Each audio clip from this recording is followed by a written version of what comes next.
Maraming salamat po sa inyong lahat at huwag niyo pong kalimutang manalangin. Kasi ako sa lahat ng pagsubok, sa lahat ng hirap na dinanas ko sa buhay, Diyos lang kinakapitan po. Isang beses ko siyang binitawan, pilit niya akong binabalik. Respeto lamang sa kapwa. Wala po sa inyo nawawala.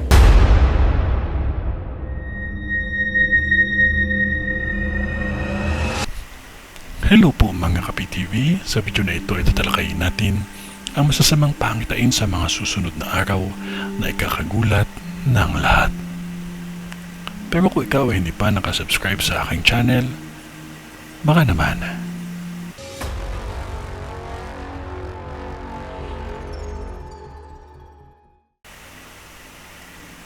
Isang malaking sunog ang nakikita ko na mangyayari pa lamang na halos magkakasunod-sunod sa mga lugar na ito. Malabon. Isang sunog na kung saan hindi ito kalayuan sa Jollibee. At may nakikita akong fire station at barangay hall. Malaki at malawak ang sunog na ito dahil sa kuryente at tangke ng gas ang magkakasabay-sabay na sumiklab.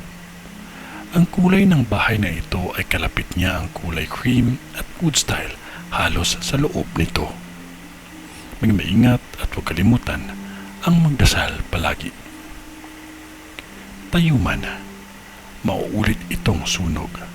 Ngunit madilim ang paligid nang mangyari ito, kaya mahalaga lagi patayin ang mga kuryente sa lugar ng mga santo.